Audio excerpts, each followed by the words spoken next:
Olá, meus queridos alunos do sétimo ano. Meu nome é Ives Fernando, eu sou professor de Ciências e hoje nós iremos começar mais uma aula do EducaPE.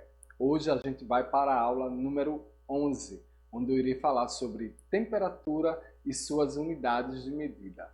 Bom, quando eu falo de unidades de medida de temperatura, eu vou falar sobre as unidades que são representações das grandezas físicas que são utilizadas em diversas áreas ali do conhecimento com o intuito de quantificar uma matéria, uma sensação, ou seja, o tempo ou o tamanho de algo que está aí, por exemplo, né? Em todo o mundo, no caso, as unidades de medida, que vão seguir um padrão que é determinado pelo Sistema Internacional de Unidades, que a gente chama de SI.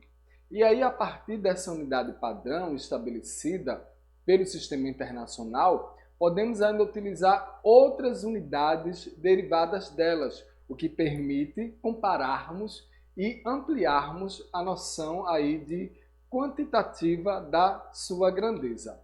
Então, o Sistema Internacional ele vai utilizar a unidade que é chamada de Kelvin, por exemplo, como um padrão para a grandeza temperatura.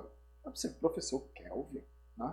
Mas essa unidade ela é muito utilizada em experimentos laboratoriais, mas no dia a dia a maioria dos países utiliza aí a unidade grau Celsius. Agora sim, vocês já ouviram falar do grau Celsius, que é a unidade que nós utilizamos no nosso dia a dia, que é, no caso, derivada da unidade que é a unidade Kelvin.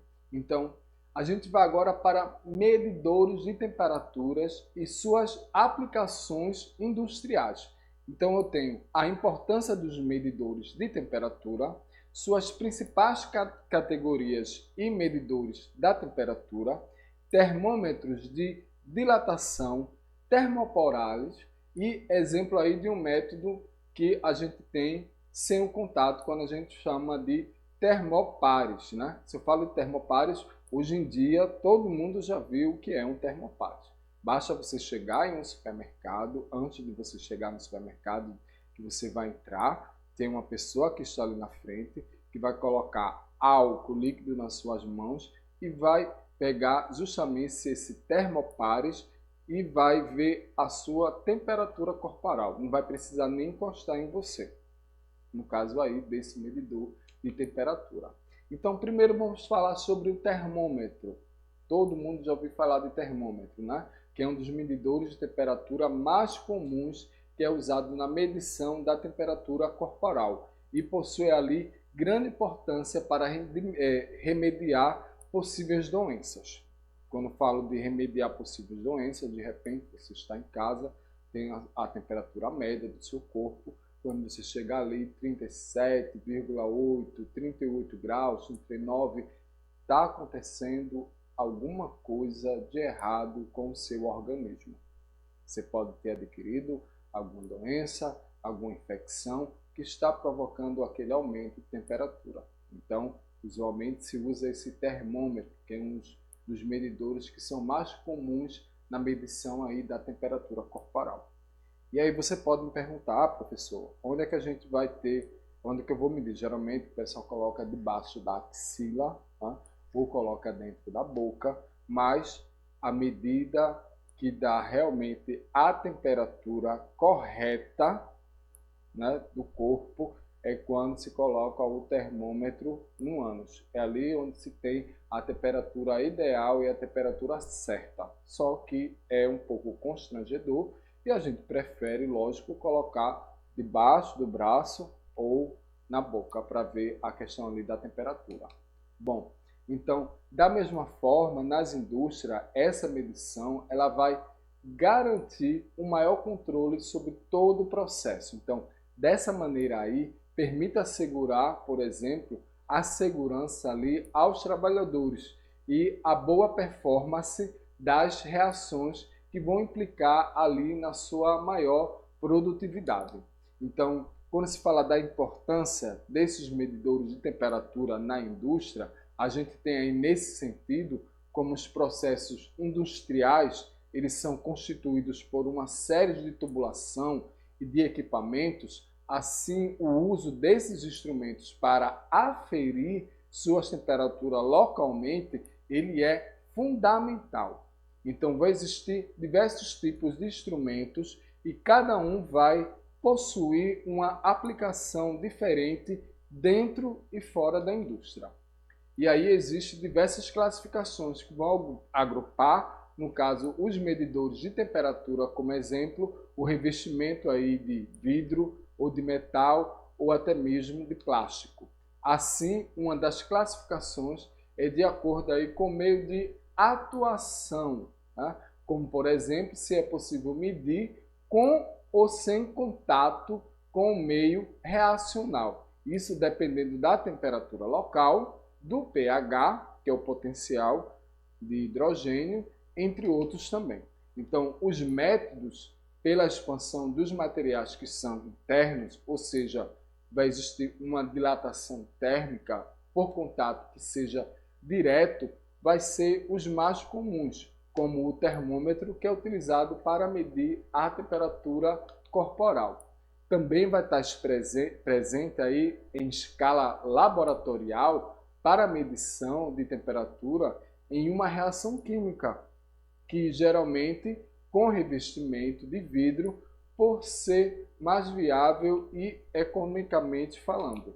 Temos também ali geralmente o líquido que é interno, quando eu falo do líquido do termômetro, que é o mercúrio, que em função das suas especificações de dilatação térmica, quando eu falo de dilatação térmica, o mercúrio, quando ele é colocado em um corpo, ele vai se dilatar para mostrar ali a aferição daquele determinado objeto, daquele determinado, como é que eu posso falar para vocês, daquela determinada máquina ou daquele determinado corpo.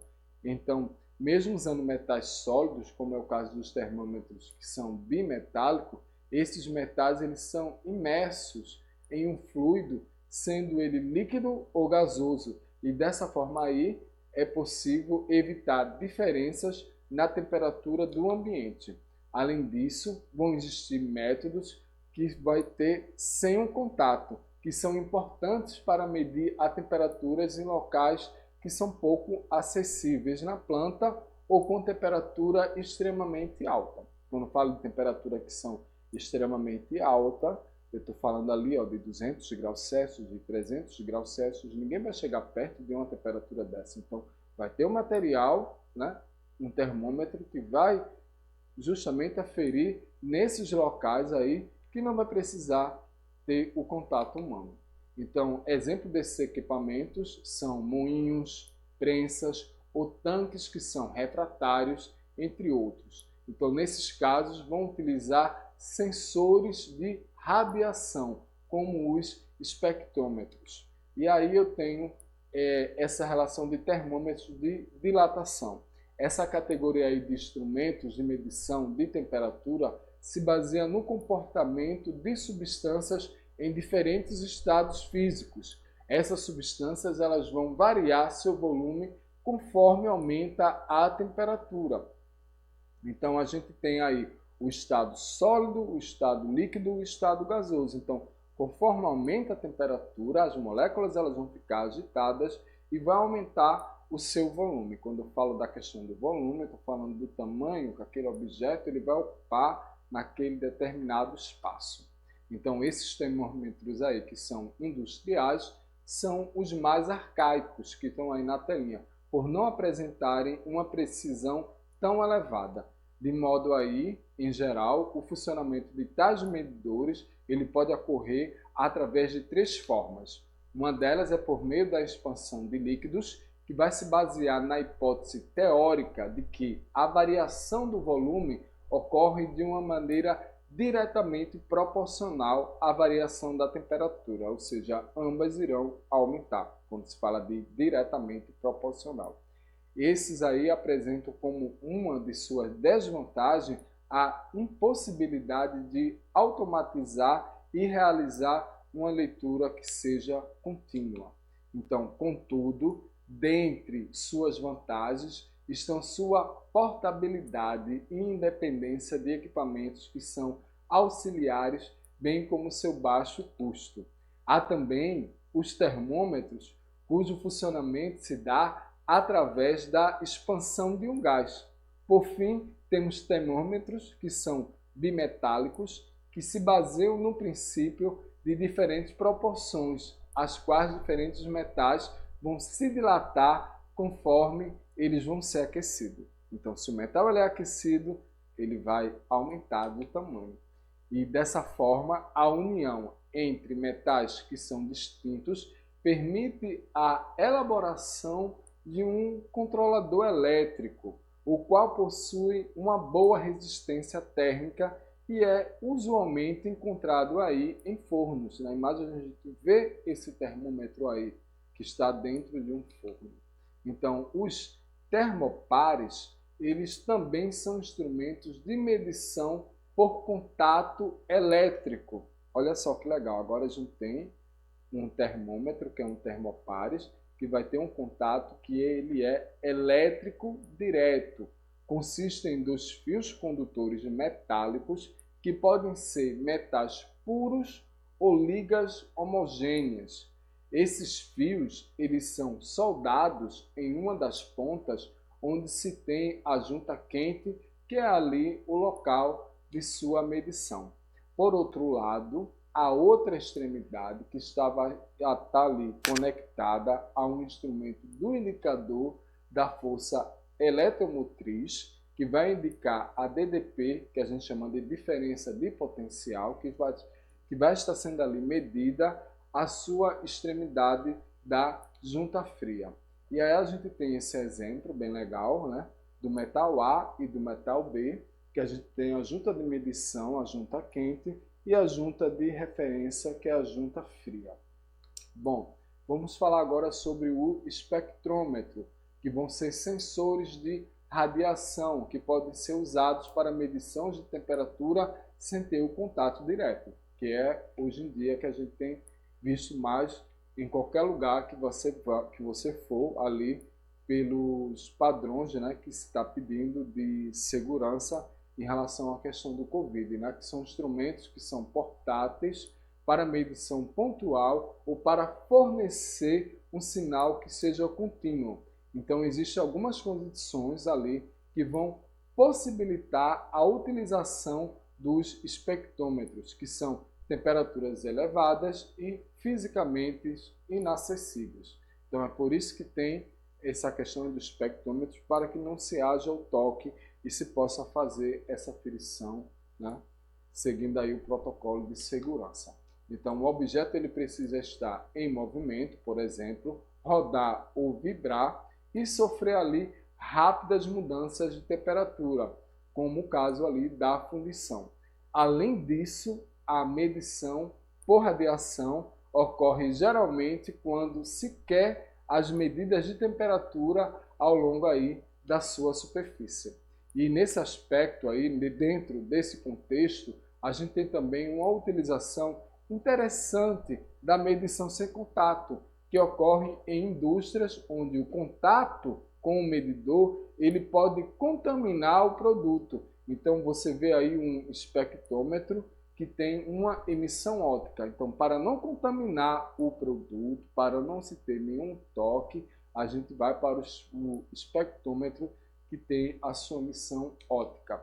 Então, as indústrias de alimentos e farmacêuticas, elas são exemplos em que há ainda mais rigor quanto à contaminação devido ao contato direto, né, com a pele e a ingestão dos produtos. Essas indústrias elas podem recorrer a esse tipo aí de instrumento para medição de temperatura. Hoje a gente estudou essa questão da temperatura, os objetos de temperatura que são utilizados principalmente em indústria. Vimos essa questão da escala que é utilizada em laboratório, que no caso é a escala Kelvin, mas nós utilizamos no nosso cotidiano a temperatura Celsius. Eu espero que vocês tenham gostado da aula de hoje e a gente se encontra na próxima aula do EducaPE.